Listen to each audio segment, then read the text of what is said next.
Hello students, welcome back again in solution chapter. बेटा हमने अब तक 3 लेक्चर डिलीवर कर चुके हैं बेटा, और उन 3 लेक्चर्स में हमने इंट्रोडक्शन ऑफ सॉल्यूशन, उसके बाद बेटा हमने देखा कि physical state of solute and solvent के बीच में जो फिजिकल स्टेट ऑफ दिया सॉल्यूट और सॉल्वेंट की, उसके बेसिस पे हमने सॉल्यूशन की क्लासिफिकेशन की थी। डन। उसके बाद फिर हमने वेरियस कंसंट्रेशन टर्म्स को पढ़ना शुरू किया था, जिसमें से हम बेटा काफी सारे कंसंट्रेशन को टर्म्स को कवर कर चुके हैं। आज हम स्टार्ट करेंगे the last concentration term, that is normality. तो विल स्टार्ट विद नॉर्मेलिटी। क्या होती है बेटा, उससे स्टार्ट करते हैं। क्लियर है? चलो बेटा फिर स्टार्ट करते हैं अपना आज का लेक्चर, दैट इज नॉर्मेलिटी क्या होती है। देखो, अगर हम नॉर्मेलिटी की बात करें तो जिस तरीके से हर एक कंसंट्रेशन टर्म की डेफिनेशन थी, उसी तरीके से इसकी डेफिनेशन भी होती है बेटा, और इसको हम कैपिटल एन से डिनोट करते हैं। क्या करते हैं बेटा? कैपिटल एन लेके चलते हैं इसको। डन। अब देखो, नॉर्मेलिटी की मैं बात करूं बेटा, तो यहां पे डेफिनेशन में थोड़ा सा फर्क है। वो फर्क क्या है? देखो, number of gram equivalent of solute present in 1 liter of solution. 1 liter of solution. This is the definition of normality. अगर आपसे कोई पूछता है नॉर्मेलिटी क्या है, उसको डिफाइन करो, तो आपको इस तरीके डिफाइन करनी पड़ेगी। Number of gram equivalent of solute present in 1 litre of solution. मतलब कितने gram equivalent of solute 1 litre solution के अंदर प्रेजेंट है, and that will give you the normality. वो आपको क्या देंगे बेटा? नॉर्मेलिटी देंगे। क्लियर है? अब देखो, इस फिजिकल टर्म में एक चीज आपके लिए नई इंट्रोड्यूस हुई है, अगर आपने 11th क्लास में नहीं कवर की है बेटा, and that is what? Number of gram equivalent. ये आपके लिए एक नई टर्म है, नंबर ऑफ ग्राम इक्विवेलेंट। तो सबसे पहले मैं आपको बताऊंगा कि ये इक्विवेलेंट है क्या, ग्राम इक्विवेलेंट है क्या, और हम इसको किस तरीके से कैलकुलेट करते हैं। देखो बेटा, ग्राम इक्विवेलेंट क्या होता है? यहां पे नंबर ऑफ ग्राम इक्विवेलेंट की बात करें हम यहां पे, तो देखो हम कहेंगे बेटा यहां पे number of gram equivalent is equals to, number of gram equivalent is equals to weight of solute divided by equivalent weight। Weight कितना है किसी भी सॉल्यूशन का, सॉल्यूट का बेटा, और उसका इक्विवेलेंट वेट कितना है। क्लियर? उसके बेस पे हम क्या निकालते हैं? कितने नंबर ऑफ ग्राम इक्विवेलेंट होते हैं। This is the formula how to calculate number of gram equivalent. तो ये फॉर्मूला है बेटा, इस फॉर्मूले को याद रखो आप। देखो, कई लोग शॉर्ट फॉर्म में भी इस फॉर्मूले को लिखते हैं, आप चाहो तो उस तरीके से भी लिख सकते हो। ठीक है? जैसे मैंने अब तक यूज किया है weight of solute WB, and equivalent weight को मैं यूज करूंगा EB। सॉल्यूट का है तो I will write over there EB, equivalent weight of solute means EB होगा बेटा। अब जो हमारे लिए नया टॉपिक है बेटा, जो नया कंसेप्ट है, वो है इक्विवेलेंट वेट। तो पहले हम इक्विवेलेंट वेट की बात करते हैं, ये होता क्या है बेटा। ठीक है? तो देखो यहां से इक्विवेलेंट वेट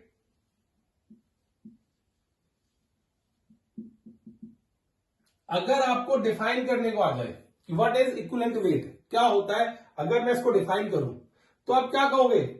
इसको डिफाइन करने के हमारे पास 2, 3, 4 जितने बड़े तरीके हो सकते हैं। तो जो इंपॉर्टेंट है बेटा आपके पास डेफिनेशंस की, वो मैं आपको बताता हूं। सबसे पहली डेफिनेशन, ठीक है, कहते हैं कि number of grams of a number of gram of a substance, number of gram of a substance completely react with 1.008 gram number of hydrogen। ये पहली डेफिनेशन है। Number of gram of substance, उस किसी भी सब्सटेंस का कितना ग्राम जो है बेटा वो कंप्लीटली रिएक्ट कर रहा है किसके साथ, 1.008 ग्राम ऑफ हाइड्रोजन के साथ। अगर आपसे कोई पूछता है ना कि इक्विवेलेंट वेट क्या होता है, तो कई लोग इक्विवेलेंट वेट को डिफाइन नहीं करते, वो उसका फॉर्मूला बताते हैं। किसी पर्टिकुलर चीज को कैलकुलेट करने के लिए, किसी सब्सटेंस का इक्विवेलेंट वेट कैलकुलेट करने के लिए वो फॉर्मूला बता देते हैं, तो आपको वो नहीं करना है। जब भी आपसे कोई पूछे व्हाट इज इक्विवेलेंट वेट, तो आप उसको डिफाइन करने पे जाओ बेटा, और डिफाइन इस तरीके से करते हैं, number of gram of substance completely react with 1.00 gram number of hydrogen atom. बेटा क्लियर है केस। इसी तरीके से देखो दूसरी डेफिनेशन क्या होगी इसकी, number of gram of a substance completely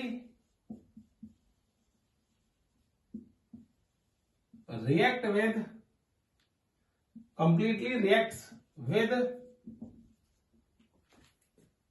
8 gram number of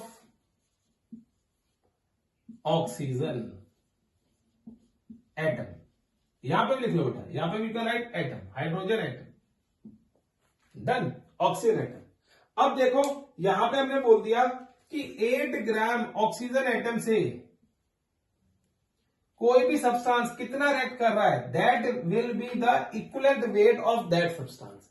suppose करो बेटा कोई भी है, ये मार्कर है, ये मार्कर एक सब्सटेंस है, मैंने इसको मेल्ट कर लिया। अब मैंने मेल्ट करके ये चेक किया कि इसका इक्विवेलेंट वेट क्या होगा। एक आपको रफ एग्जांपल दे रहा हूं बहुत, उसमें क्या होता है बेटा, मैंने देखा कि मैंने 8 ग्राम ऑक्सीजन कलेक्ट की और उस 8 ग्राम ऑक्सीजन को कितना अमाउंट, कितना मास इस मार्कर का कंप्लीटली रिएक्ट कर जाएगा। तो हम क्या बोलेंगे, that mass of this marker which is completely react with the 8 gram of oxygen is known as the equivalent weight of that particular marker. Clear है। तो उस तरीके से हम डिफाइन करते हैं। अब देखो तीसरा केस बेटा, इसमें इक्विवेलेंट वेट की बात कर रहे हैं, तो थर्ड केस की बात करें तो हम बोलते हैं number of gram of a substance completely reacts with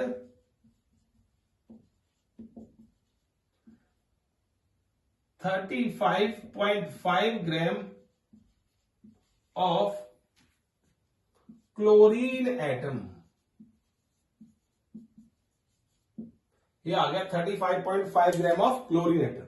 तो ये हमारे पास क्या बेटा,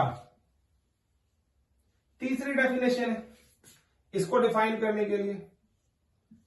तो अगर आपसे कोई पूछे कि अगर हमें किसी सब्सटेंस का इक्विवेलेंट वेट डिफाइन करना है, तो उसकी डेफिनेशन आप विद रिस्पेक्ट टू 3 एलिमेंट्स दे सकते हो बेटा। The first one is hydrogen, H के रेस्पेक्टिव ले सकते हो। The second one is oxygen, oxygen के रेस्पेक्टिव ले सकते हो बेटा। And the third one is chlorine, Cl। इन तीनों के respectively you can determine, you can define equivalent weight of any substance. कोई भी सब्सटेंस हो उसको आप इस तरीके से कैलकुलेट कर सकते हो। तो this is the definition of the equivalent wait. Clear है बेटा।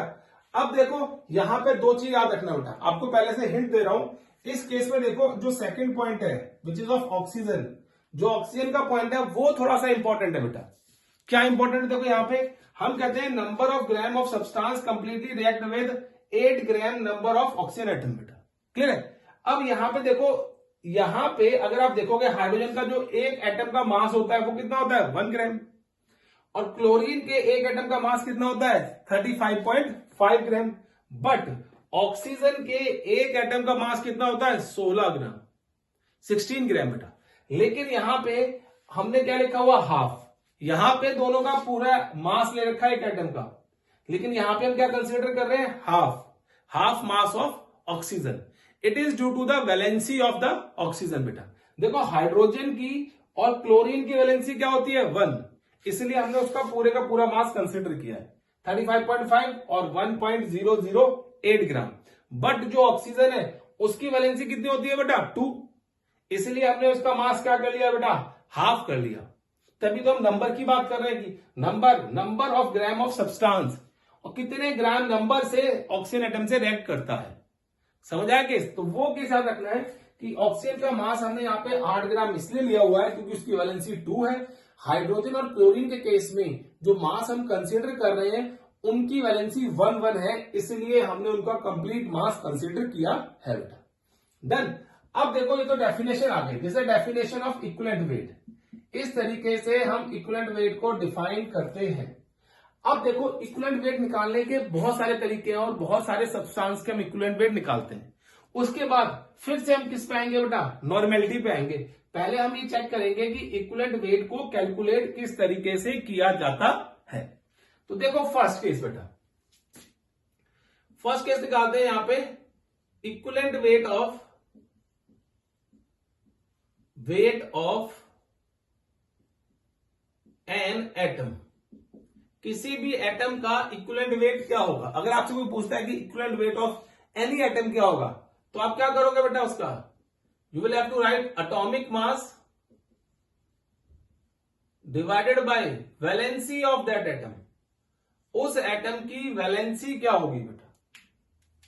ठीक है, हम क्या कहते हैं? Atomic mass. तो मैं इसको शॉर्ट फॉर्म में लिखता हूं, equivalent weight of an atom is equal to atomic mass divided by valency V बेटा। क्लियर? अब इसका एग्जांपल दूं मैं, तो आप चाहो किसी भी एग्जांपल को कंसीडर कर सकते हो।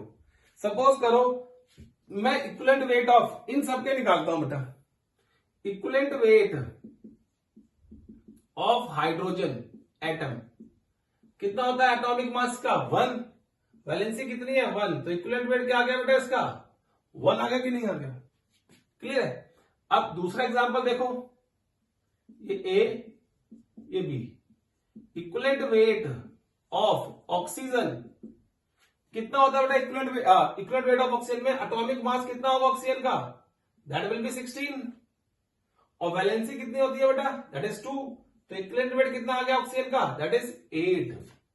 सी देखो बेटा, equivalent weight of chlorine 35.5 atomic mass है, वैलेंसी कितनी है? 1। तो 35.5 इसका क्या आ गया बेटा? इक्विवेलेंट वेट आ गया किसका? क्लोरीन का। तो अगर आपको किसी भी एटम का इक्विवेलेंट वेट निकालना है तो उस एटम का एटॉमिक मास को वैलेंसी से डिवाइड कर दो उस पर्टिकुलर एटम की बेटा। Clear case? अब देखो मैं आपको थोड़ा सा एग्जांपल देता हूं। मैं थोड़ा पहले रब करता हूं इसको, तो हम आगे मूव करते हैं इसमें। देखो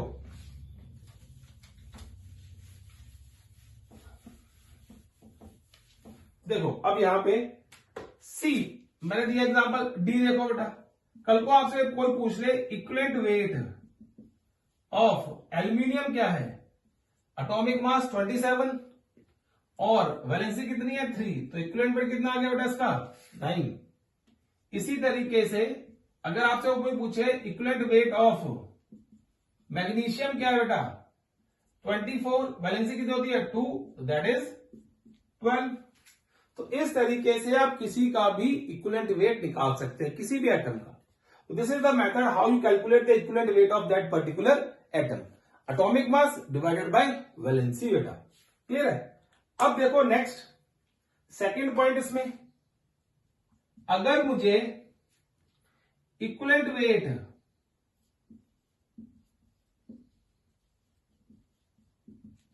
वेट ऑफ सॉल्ट निकालना हो बेटा। कोई सॉल्ट दे रखा है आपको, तो उसके लिए हम क्या फॉर्मूला लिखेंगे? देखो इक्विवेलेंट वेट ऑफ एटम के लिए फॉर्मूला क्या था? ये जो हमने शो किया हुआ है यहां, दिस वाज द फॉर्मूला। अब इक्विवेलेंट वेट ऑफ सॉल्ट के लिए फॉर्मूला लिखते हैं बेटा हम लोग, molecular mass of salt divide by total positive ions, sorry total positive charge in the formula of salt। किसी भी सॉल्ट के फॉर्मूले में टोटल पॉजिटिव चार्ज कितना होगा बेटा? समझ रहे हैं आप? किस टोटल पॉजिटिव चार्ज कितना होगा? उसके बेस पे आप उसका इक्विवेलेंट वेट कैलकुलेट करोगे। क्लियर है? कैसे? देखो, अगर यहां पे एग्जांपल देता हूं मैं आपको, तो एग्जांपल में आ गया पहला case, equivalent weight of NaCl। आपसे कोई पूछता है कि इक्विवेलेंट वेट ऑफ NaCl क्या होगा, तो आप क्या लिखोगे बेटा? इसका मॉलिक्यूलर मास कितना होता है? 58.5 डिवाइडेड बाय, अब इसके ऊपर कितना पॉजिटिव चार्ज है? आपको पता है इसमें सिर्फ Na का एक ही आयन है, एक ही एटम है, तो 1 पॉजिटिव है Na के ऊपर, तो जितना पॉजिटिव चार्ज होगा उससे डिवाइड कर दो, तो इक्विवेलेंट वेट कितना आ गया बेटा इसका? 58.5। समझ आया case? 58.5 will be the equivalent weight of this NaCl। ठीक है बेटा? अब देखो सेकंड एग्जांपल लेता हूं, थोड़ा रब करता हूं बेटा इसको।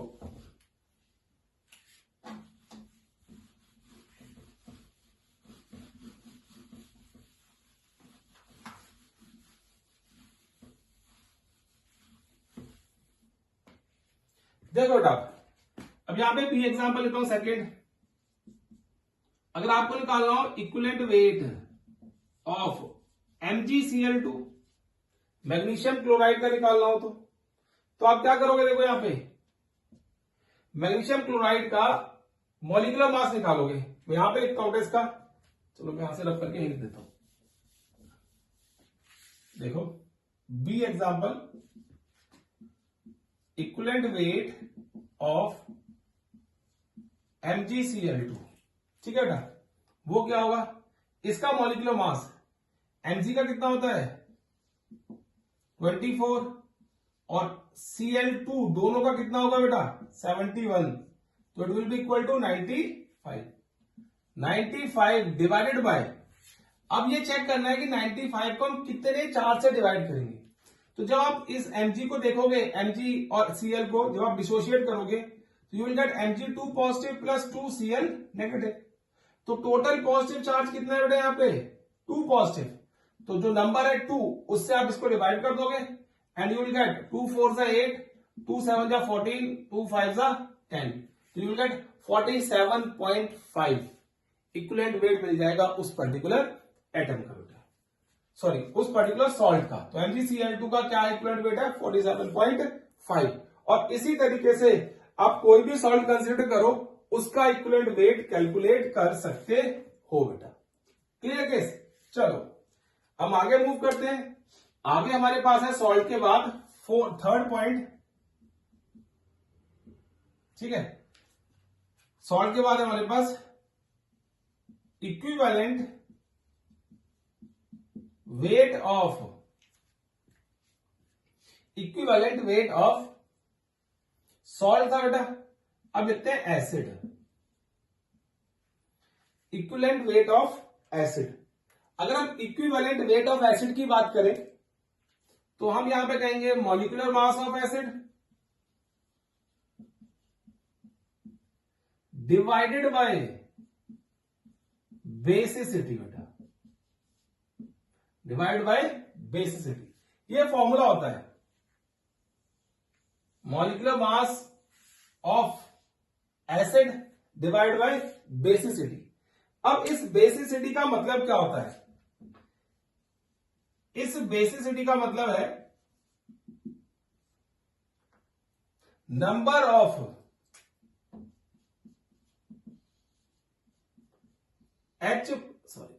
Of replaceable H positive ions in the acid. किसी भी एसिड में कितने number of H positive ion replace किए जा सकते हैं? किसके द्वारा? OH नेगेटिव के द्वारा। क्लियर है? तो उसको हम बोलते हैं बेसिसिटी। कौन रिप्लेस करेगा उनको? OH negative. रिप्लेस क्या करेगा? कंबाइन करके वाटर बन जाएगा बेटा। क्लियर? एसिड और बेस को ऐड कराओगे तो क्या मिलता है? Salt plus water. तो वही केस आता है, जितने H पॉजिटिव आयन रिप्लेसेबल होंगे उससे हम डिवाइड कर देंगे। अगर हम बात करें जैसे अगर बात करें बेटा, एग्जाम्पल लेता हूं मैं इसका, फिर आपको थोड़ा और क्लियर हो जाएगा। ये इक्विवेलेंट वेट ऑफ HCl, इसका मॉलिक्यूलर मास कितना होता है 35.5 प्लस 1 36.5 डिवाइडेड बाय, अब देखो इसमें कितने H पॉजिटिव आयन है, जब आप इसको वाटर में डालते हो तो you will get like this H positive plus Cl negative, तो एक H पॉजिटिव है तो इसका इक्विवेलेंट वेट 36.5 ही होता है। अगर आपसे कोई पूछे कि HCl का इक्विवेलेंट वेट क्या होता है तो दैट इज 36.5 ही होता है। क्लियर है केस? अब देखो सेकंड एग्जांपल,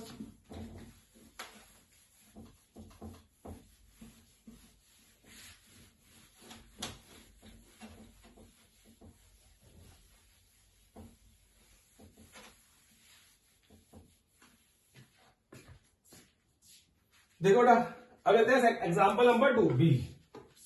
ठीक है, मैं इसको भी रब कर देता हूं बेटा, will write the formula again, हम फॉर्मूला अलग दोबारा लिख देंगे वाला। ठीक है,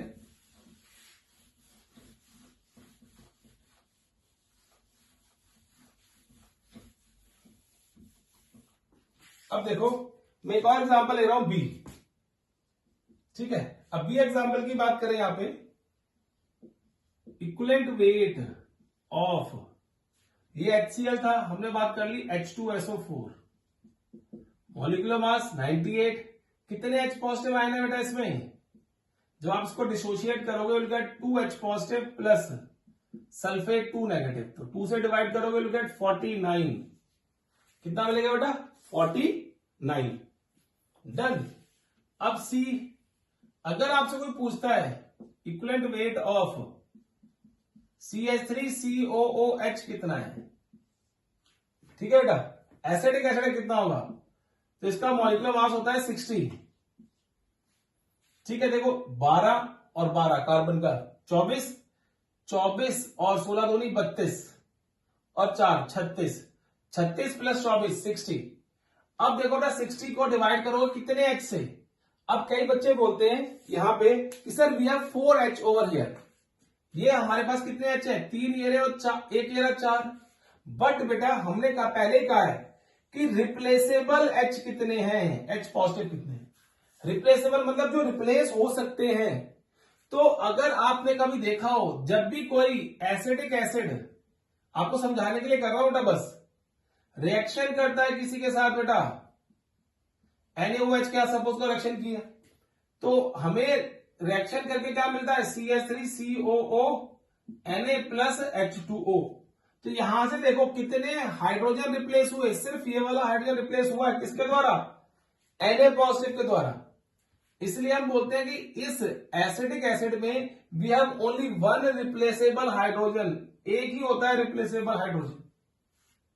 समझ आया केस? इसीलिए इसका इक्विवेलेंट वेट क्या होगा, जो इसका मॉलिक्यूलर वेट है वही इसका इक्विवेलेंट वेट होता है। पहला पॉइंट समझ आया, मैं आपको भी और एग्जांपल लूंगा जिससे आपको और चीजें क्लियर होनी चाहिए बेटा। क्लियर है? चलो देखो, अब देखो नेक्स्ट एग्जांपल में लेते हैं और इसके,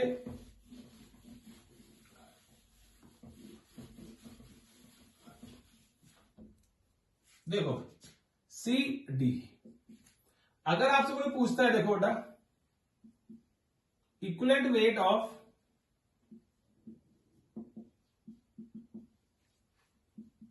H3PO3, H3PO3 फॉस्फोरस एसिड, क्या बोलते हैं इसको हम लोग, फॉस्फोरस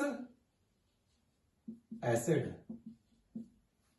दैट विल बी 31, इसका मास देखो बेटा 31, 16 3 48 प्लस 3 34 प्लस 48 12 और 8 82 आ गया बेटा, 8 और 4 12, 1 कैरी 4 और 4 82, तो क्या आ गया इसका मॉलिक्यूलर मास 82 डिवाइडेड बाय, अब किससे डिवाइड करेंगे, how many H ion are over here, तो हम कई बार बोलते हैं we have how many H positive ion 3, बच्चे बोले जल्दी से सर इसमें 3 आयन्स होते हैं, तो क्या सच में इसमें 3 H पॉजिटिव रिप्लेसेबल है, उसे चेक करने के लिए हम क्या करते हैं बेटा, इसका स्ट्रक्चर बनाते हैं, और ये ऑक्सो एसिड है जो आपने 11th में पढ़ा हुआ है, ऑक्सो एसिड्स, ठीक है।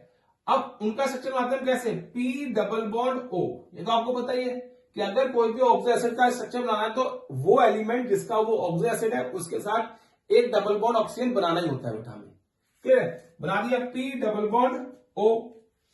अब देखो हमारे पास कितने ऑक्सीजन बच गए यहाँ पे, एक तो यहाँ पे कंज्यूम हो गया, we are left with 2 oxygen and 3 hydrogen. तो मैंने क्या कर दिया, OH OH and H। Phosphorus की 5 वैलेंसी होती है और उस 5 वैलेंसी करके बेटा जब स्ट्रक्चर बनाओगे तो क्या बनता है, OH OH H and P double bond O बेटा। अब देखो how many H positive ion are there. तो बेटा ये तो कोवेलेंट बॉन्ड है, this is covalent bond, covalent bond. Clear है, ये सिर्फ जो है 2 H positive ion, these are replaceable H positive ion, ये रिप्लेसेबल है।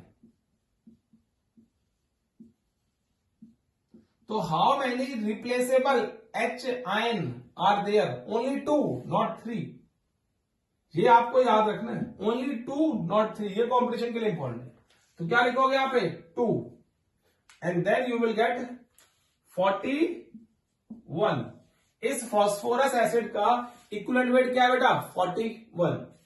अब देखो इसी के साथ एक और एग्जांपल लेते हैं हम लोग। Equivalent weight of H3PO4 which is known as phosphoric acid, phosphoric acid बेटा। क्लियर है, अब इसका अगर आप कैलकुलेट करोगे तो इट विल बी 16 4 64 प्लस 31 और प्लस 34, 64 प्लस 34 98। मॉलिक्यूलर मास क्या होगा बेटा इसका, 98 डिवाइडेड बाय, अब इसके अंदर कितने H पॉजिटिव आयन होंगे, तो स्ट्रक्चर बनाओ बेटा इसका, P double bond O OH OH OH।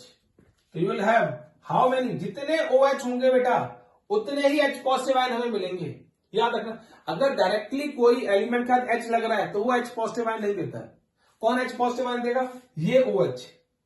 और क्यों देगा, बिकॉज इसकी इलेक्ट्रोनेगेटिविटी और इसकी इलेक्ट्रोनेगेटिविटी में डिफरेंस है काफी, and due to that difference this bond become polar and it will liberate H positive ion from here. So how many H positive ion phosphoric acid has, कितने हैं बेटा उसके पास, 3।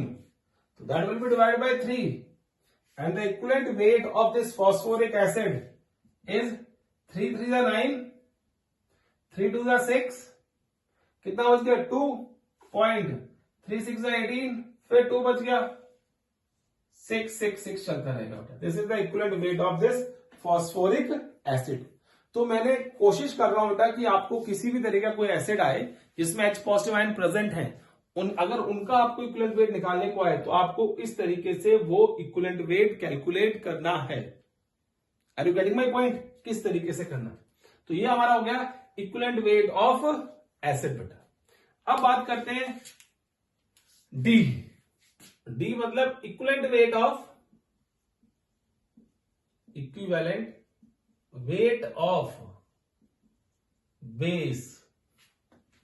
इक्विवेलेंट वेट ऑफ बेस क्या होगा, अब base की बात करोगे तो वही मॉलिक्यूलर मास तो आएगा ही आएगा इसमें, molecular mass divided by that will B acidity. क्या है बेटा, मॉलिक्यूलर मास को किससे डिवाइड करोगे,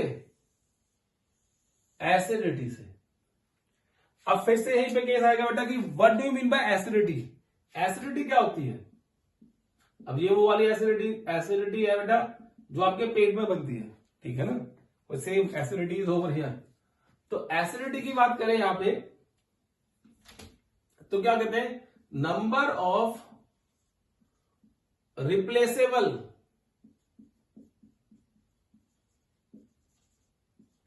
OH negative ions in the base. कितने OH नेगेटिव आयन जो है रिप्लेस कर देगा, कौन रिप्लेस कर देगा, H पॉजिटिव आयन रिएक्ट कर जाएगा। तो वो क्या होती है, एसिडिटी ऑफ द बेस। जो बेस का कंसेप्ट है बेटा वो एज कंपेयर टू एसिड बहुत इजी है, ठीक है। जैसे एग्जाम्पल की बात करते हैं अब इसके,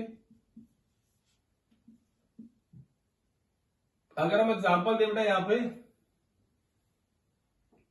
थर्ड फोर्थ है बेटा, basically this is fourth A, equivalent weight of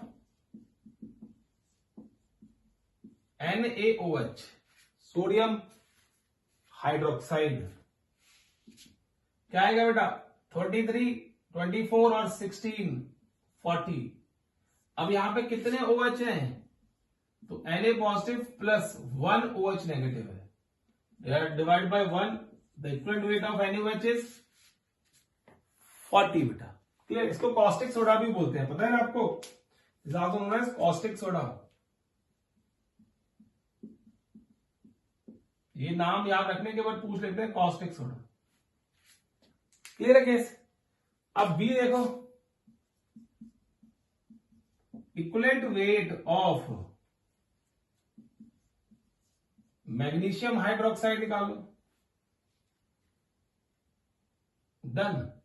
24 और ये कितना बेटा देखो 16, 17, 34, 24 प्लस 34 कितना होता है पहले ये देखो, 24 प्लस 34, 24, 34, 58 डिवाइडेड बाय कितने OH नेगेटिव आए बेटा इसमें, वी हैव, अगर आप इसको तोड़ोगे you will get Mg2 positive plus 2 OH negative ion. तो हम क्या कर देंगे, इसको 2 से डिवाइड कर देंगे और विल गेट 29 इक्विवेलेंट वेट है किसका, मैग्नीशियम हाइड्रोक्साइड का। तो ये आपको याद रखना है कि equivalent weight of magnesium hydroxide is 29। In the same manner you can calculate the equivalent weight of various bases बेटा, जितने भी OH नेगेटिव आयन प्रेजेंट होंगे दिख रहे होंगे वो सारे के सारे आएंगे, यहां पे एसिड वाला कोई ट्रेंड नहीं है बेटा। डन, क्लियर है केस। अब देखो ये आ गया हमारे पास इक्विवेलेंट वेट का केस कि किस तरीके से हम इक्विवेलेंट वेट ऑफ एसिड, किस तरीके से equivalent weight of base calculate करते हैं बेटा।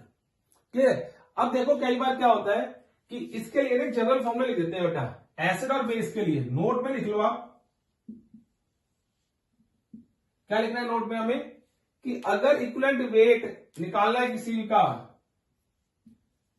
Equivalent weight of acid slash base that is equal to what, multiply by x factor या एन फैक्टर लिख सकते हो, multiply by n factor is equal to molecular mass. ये formula लिख देते हैं, equivalent weight multiply by n factor या x factor is equal to molecular mass. और जो एन फैक्टर होता है दैट इज एसिडिटी या बेसिसिटी आ गया बेटा, या कोई भी वैलेंसी आ गया, कुछ आ गया, कोई भी एन फैक्टर यहां पे हो सकता है। अगर इक्विवेलेंट वेट को वैलेंसी से मल्टीप्लाई करोगे तो you will gate atomic mass of that element. वो आप बहुत सारे फॉर्मूले आप खुद बना सकते हो उस केस के अंदर। डन बेटा, क्लियर है। तो ये हमारे पास आ गया इक्विवेलेंट वेट ऑफ बेस। अब बात करते हैं नेक्स्ट की। देखो नेक्स्ट है हमारे पास fifth, equivalent weight of ion. किसी भी आयन का इक्विवेलेंट वेट क्या होगा। अब इक्विवेलेंट वेट ऑफ आयन की बात करें बेटा हम लोग, तो क्या होता है उसका आयनिक मास कितना है divided by charge on it, उस पे चार्ज कितना है, ionic mass divide by charge on it बेटा। क्लियर है केस। अब देखो यहां पे हम बात करें आगे, कोई भी एग्जांपल लेते हैं बेटा तो आपको थोड़ा सा और क्लियर हो जाएगा ये। Equivalent weight of sulphate ion SO4 2 negative, तो आयनिक मास कितना है बेटा इसका, दैट इज 96। अब चार्ज कितना है इसके ऊपर 2 नेगेटिव, तो जो नंबर है उसे डिवाइड कर दो 2, that will be equal to 2 4 8 2 8 या 16, तो ये आ गया 48 is the equivalent weight of sulphate ion. Clear है? इस तरीके से B equivalent weight of carbonate ion, carbon ion का देखो बेटा 63 या 48, 48 प्लस क्या है 12, ठीक है, 48 प्लस 12 कितना होता है, that is 60, 60 divide by 2, we have 2 charge over here, so that will be 30, तो 30 is the equivalent weight of carbonate ion। Clear है केस बेटा? अब देखो ये नेगेटिव आयन है, पॉजिटिव आयन भी हो सकता है, जैसे आपको बताता हूं बेटा,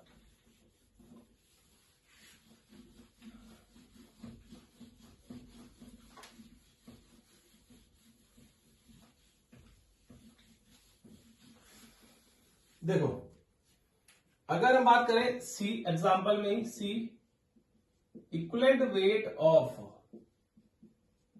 NH4 पॉजिटिव, ठीक है, तो 14 प्लस 4 18, 14 होता है हाइड्रोजन का, एक होता है इसका 4 है, तो क्या हो गया 18, कितना चार्ज है 1 पॉजिटिव, तो 18 इक्विवेलेंट वेट आ गया। ठीक है, ऐसे भी लिख देते हैं कई लोग कई बार, equivalent weight of phosphate PO4 3 negative, तो 16 4 जा 64, 64 प्लस 31 95, 95 डिवाइड बाय 3, जितना चार्ज होगा उसे डिवाइड कर देना and you will get the equivalent weight of that particular ion, whether it has a positive charge और नेगेटिव चार्ज। वो फैक्टर आपको कंसीडर नहीं करना है, सिर्फ आपको मैग्नीट्यूड देखना है उसका कि 2 है 3 है, पॉजिटिव और नेगेटिव नहीं कंसीडर करना है। तो कितना आ गया बेटा ये 3 3 जा 9, 3 1 जा 3, 2 बच गया 31.6 अप्रोक्स इक्विवेलेंट वेट ऑफ किसका आ गया बेटा हमारे पास, आयंस का। डन है। अब देखो बात करते हैं next, sixth, I will talk about equivalent weight of an oxidising and और रिड्यूसिंग एजेंट। ऑक्सीडाइजिंग और रिड्यूसिंग एजेंट का इक्विवेलेंट वेट क्या होगा, तो उसके लिए हम क्या कर लिखते हैं बेटा, देखो फॉर्मूला क्या है इसके लिए, मॉलिक्यूलर मास तो है जो भी आपके पास आए, molecular mass divided by number of electron transferred in a reaction. जिस भी रिएक्शन में ये इन्वॉल्व है उसमें कितने नंबर ऑफ इलेक्ट्रॉन ट्रांसफर हो रहे हैं, that will be the equivalent weight of an oxidising और रिड्यूसिंग एजेंट। बेटा वो क्या होंगे, उनके इक्विवेलेंट वेट होंगे ऑक्सीडाइजिंग और रिड्यूसिंग एजेंट के। डन बेटा, क्लियर है केस?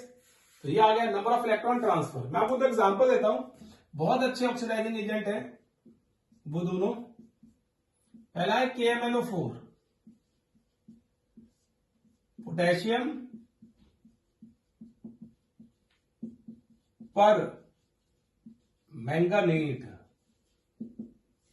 पोटेशियम पर मैंगनेट। तो इसका निकालना हो तो इक्विवेलेंट वेट ऑफ KMnO4, इसका मॉलिक्यूलर मास होता है 58। अब बेटा यहां पे जो इलेक्ट्रॉन ट्रांसफर होते हैं वो इलेक्ट्रॉन ट्रांसफर होते हैं, ये जो Mn है ये क्या कर रहा है, ये पॉजिटिव 7 से पॉजिटिव 2 में जाएगा, तो 5 इलेक्ट्रॉन ट्रांसफर होंगे यहां पे। तो कितना आ गया 5 3 15, 5 1 5, 5 3 15, 5 1 5, ठीक है। और ये कितना आ गया बेटा आपके पास, 1 बच गया, 5 1 5, तो कितना बच गया आपके पास 3 बच गया, तो 5 6 30, तो 31.6 आ गया। लेकिन इसमें ना KMnO4 के केस में एक चीज आपको याद रखनी है, यहां पे जो इक्विवेलेंट वेट है ना KMnO4 का, वो डिपेंड करता है, डिपेंड्स ऑन एसिडिक, बेसिक और न्यूट्रल मीडियम। कौन सा मीडियम है? एसिडिक, बेसिक और न्यूट्रल। ठीक है, तो इसमें हम क्या करते हैं, देखो ABN क्या रखना है, ABN 513। मतलब एसिडिक मीडियम में 5 इलेक्ट्रॉन ट्रांसफर होते हैं, बेसिक मीडियम में 1 इलेक्ट्रॉन ट्रांसफर होता है और न्यूट्रल मीडियम में 3 इलेक्ट्रॉन ट्रांसफर होते हैं बेटा। एसिडिक मीडियम में 5 इलेक्ट्रॉन ट्रांसफर होते हैं, बेसिक में 1 और न्यूट्रल में 3 इलेक्ट्रॉन ट्रांसफर होते हैं, याद रखना। ABN 513, ठीक है ना, ABN 513। तो ये एसिडिक मीडियम में इक्विवेलेंट वेट आया किसका, KMnO4 का। This is an acidic medium. अगर आपको बेसिक मीडियम में निकालना है तो आप देख सकते हो, देखो यहां पे हिंट के लिए आप लिख लो एसिडिक मीडियम। ठीक है, अब देखो इसको मैं डिवाइड कर रहा हूं 158 डिवाइड बाय 1, 158 या 158 डिवाइड बाय 3, 3 5 15, ठीक है बेटा, ये आ गया 3 2 6.6। ठीक है, तो ये आ गया, ये आपके पास आ गया बेसिक मीडियम में 158 और ये आ गया न्यूट्रल में मीडियम में। तो ये इक्विवेलेंट वेट है इन डिफरेंट मीडियम, जो अलग अलग मीडियम दे रखे हैं उसमें हमने ये शो किया गया बेटा। क्लियर है केस कि KMnO4 का जो पोटेशियम पर मैग्नेट का जो इक्विवेलेंट वेट होगा that will B 158 divide by 5 acidic medium में, 158 डिवाइड बाय 1 बेसिक मीडियम में and 158 divide by 3 will be in neutral medium बेटा। ठीक है, तो ये सारे के सारे मेथड है how you have to calculate the equivalent weight of the substance, various substances. ठीक है, यही आपके क्वेश्चंस में आएंगे, किसके में, नॉर्मेलिटी के में बेटा। क्लियर है केस, चलो फिर हम नॉर्मेलिटी की बात करते हैं, पहले आप इसको नोट कर लो एक बार।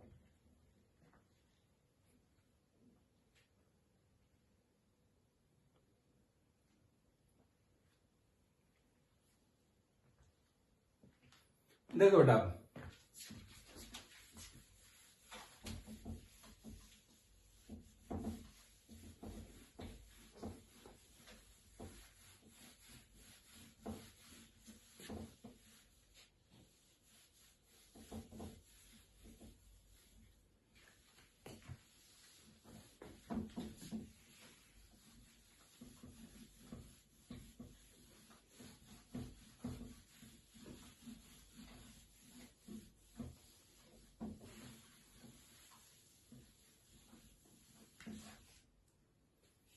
देखो बेटा, हम बात करते हैं दोबारा से किसकी, नॉर्मेलिटी की।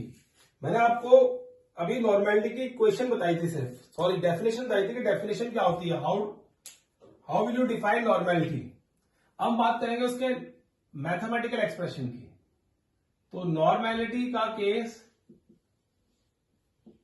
उसको कैपिटल N से रिप्रेजेंट करते हैं। ठीक है बेटा, और मैंने आपको यह बताया था कि number of gram equivalent, number of gram equivalent कैसे कैलकुलेट करते हैं बेटा हम लोग, wait of solute divide by equivalent weight of solute. This was the formula जो आपको बताया था बेटा मैंने। तो हमने कहा था कि कितने number of gram equivalent are present in 1 litre of solution, 1 litre solution में प्रेजेंट होते हैं, that will give you normality. ये WB लिखा था मैंने और ये मैंने EB लिखा था। ठीक है, तो जो मैथमेटिकल एक्सप्रेशन बनेगा बेटा इसके लिए, जस्ट लाइक नॉर्मेलिटी, बट वहां पे क्या होगा, सिर्फ इतना डिफरेंस होगा, normality is equal to weight of solute equivalent weight into 1000 upon volume of solution in ml। This is the formula of normality जो हम बहुत यूज करेंगे और ml में ही यूज करेंगे बेटा। ज्यादातर जो वॉल्यूम लेंगे वो ml में ही यूज करते हैं। क्लियर केस, देखो अगर इसको, ये तो है वॉल्यूम का केस, अब देखो इसी को मैं अगर वॉल्यूम लीटर में यूज करना हो मुझे, तो I can write WB upon EB into volume of solution in litre. This is the formula, ये फॉर्मूला है बेटा। और EB कैसे निकालना है आपको, ये मैंने अभी सिखाया है। सारे के सारे 6 मेथड है जिसकी हेल्प से हम EB कैलकुलेट कर सकते हैं, equivalent weight of that particular substance can be calculated. ठीक है बेटा, ये आ गया केस। अब देखो इसमें इसकी यूनिट्स क्या होती है नॉर्मेलिटी की, व्हाट यूनिट्स ऑफ नॉर्मेलिटी। अगर यूनिट्स ऑफ नॉर्मेलिटी की बात करें हम लोग, देखो क्या आएगा बेटा यहां पे, या तो सिंपल आप लिख दो नॉर्मल, सिंपली राइट नॉर्मल, और you can write capital N, या ग्राम इक्विवेलेंट पर लीटर, ये भी लिख सकते हो। जब ये लिख रहे हो तो ग्राम भी शॉर्ट में लिखो ऐसे, ग्राम इक्विवेलेंट पर लीटर। डन। इन तीनों में से कोई भी यूनिट आप यूज कर सकते हो while writing the end result in the numerical बेटा। क्लियर है? अगर नॉर्मेलिटी कैलकुलेट की जा रही है तो उसका एंड रिजल्ट लिखते हुए आपको ये एंड में मेंशन कर सकते हो कि ये केस आ गया, इस तरीके से हम उसको शो करते हैं। डन बेटा, क्लियर है केस। अब देखो इसी में नॉर्मेलिटी की बात करें इसकी हम लोग, तो नॉर्मेलिटी में भी जैसे मोलैरिटी में होते हैं ना डाइल्यूशन अपॉन मिक्सिंग, सेम यहां पे होता है बेटा केस। जैसे फॉर्मूला लिखता हूं मैं, अपॉन डाइल्यूशन, अगर हमें नॉर्मल सॉल्यूशन को डाइल्यूट करना हो तो फिर आप क्या यूज करते हो formula, N1V1 is equals to N2V2। यहां पे N लगाने की जरूरत नहीं है, याद रखना। अब देखो मोलैरिटी में हमने M1V1 upon N1, M2V2 upon M2N2 लिखा था, वहां पे नंबर ऑफ मोल्स था, यहां पे लगाने की जरूरत नहीं पड़ती है, डायरेक्टली होता है बेटा अपॉन डाइल्यूशन, जब डाइल्यूट करते हैं सॉल्यूशन को। नेक्स्ट है बेटा अपॉन मिक्सिंग, अगर मिक्स करना है तो उसके लिए क्या करते हैं हम लोग, एक N1 सोल्यूशन है जिसकी नॉर्मेलिटी है वॉल्यूम V1 है, N2 है वॉल्यूम V2 है, फाइनल मिक्स करने के बाद what will be the normality. तो ये इक्वेशन जनरली यूज की जाती है बेटा, ये अपॉन मिक्सिंग है। अगर आपसे कोई बोलता है कि दो अलग अलग सोल्यूशन दे रखे हैं, सपोज करो दिस, ये मार्कर एक सोल्यूशन है, ये दूसरा, इन दोनों को मिक्स करना है, इसकी नॉर्मेलिटी N1 है वॉल्यूम V1 है, इसकी नॉर्मेलिटी N2 है वॉल्यूम V2 है। दोनों को मिक्स करने के बाद, एक तीसरे बीकर में मिक्स करने के बाद what will be the normality of the final solution. Volume तो वही रहेगा, दोनों का वॉल्यूम ऐड हो जाएगा बेटा, नॉर्मेलिटी बतानी है उस फाइनल सॉल्यूशन की क्या होगी। डन है, क्लियर है? तो उसके लिए आप ये फॉर्मूला यूज करते हो। डन। अब देखो इसके साथ साथ रिलेशन बताता हूं आपको, relation between normality and molarity.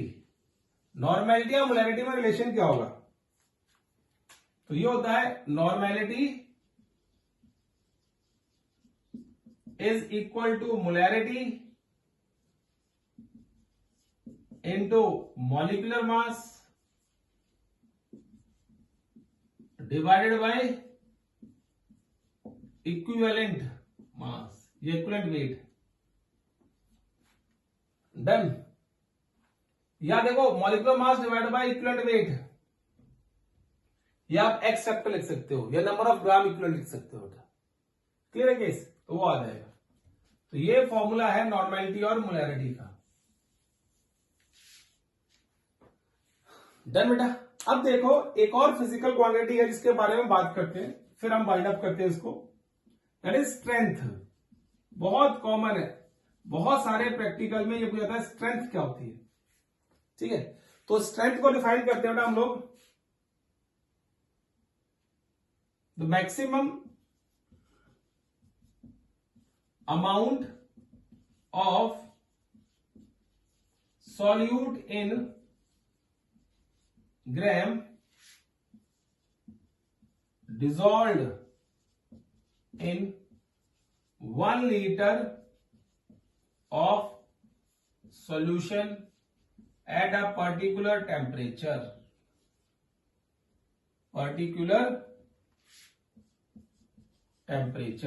उसको हम क्या बोलते हैं बेटा? Strength. Number of gram of solute dissolved in the maximum amount of solute and number of gram of solute dissolved in 1 liter of solution is known as strength. और strength को generally हम units जो होती है बेटा वो होती है इसकी ग्राम्स पर लीटर. इसमें हम चेक करते हैं स्ट्रेंथ की यूनिट क्या होती है? ग्राम्स पर लीटर बेटा. डन. क्लियर है केस?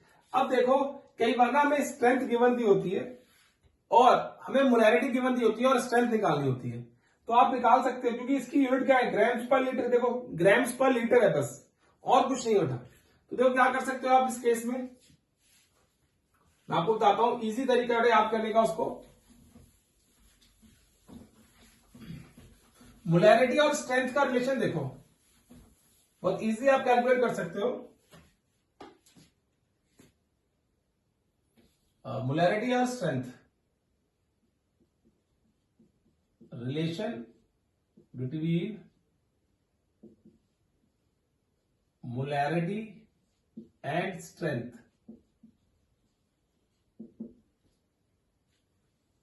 मोलैरिटी और स्ट्रेंथ का रिलेशन क्या है बेटा? देखो मोलैरिटी का फॉर्मूला लिखो. मोलैरिटी क्या होती है? WB upon MB into 1 upon volume of solution, वो भी किसमें? लीटर में बेटा. तो स्ट्रेंथ क्या है? Maximum amount of solute in grams dissolve in 1 litre of solution. तो हमें सिर्फ क्या करना है बेटा? देखो ये जो पोर्शन है ये वाला, दैट इज स्ट्रेंथ. ये स्ट्रेंथ है. तो आई कैन राइट स्ट्रेंथ इसकी जगह पे लिख सकता हूं मैं. तो क्या आ गया देखो, molarity is equals to strength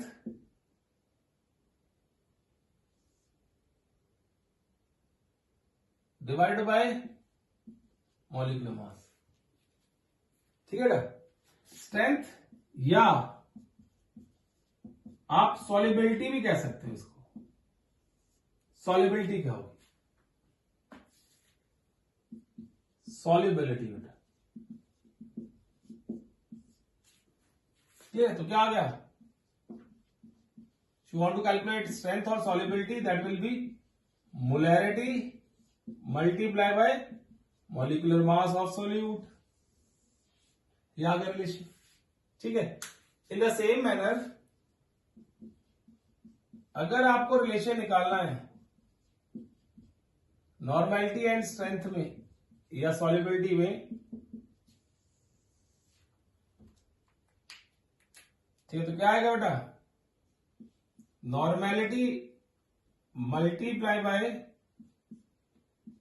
equivalent weight will give you strength और सॉल्युबिलिटी. ये रिलेशन आता है बेटा. ठीक है? इसके साथ ही हमारी सारी की सारी फिजिकल क्वांटिटीज खत्म हो गई बेटा, जिसकी हेल्प से हम क्या कर सकते हैं? कंसंट्रेशन कैलकुलेट कर सकते हैं वेरियस सॉल्यूशंस की, चाहे वो हाईली कंसंट्रेटेड हो, चाहे वो वीक कंसंट्रेशन हो, या बहुत ही डायल्यूटेड हो बेटा. क्लियर? चलो फिर हम मिलते हैं अपने नेक्स्ट लेक्चर में और इस चैप्टर में फिर से आगे कंटिन्यू करेंगे वेरियस फैक्टर्स के बारे में बेटा. Till then take care and bye bye बेटा.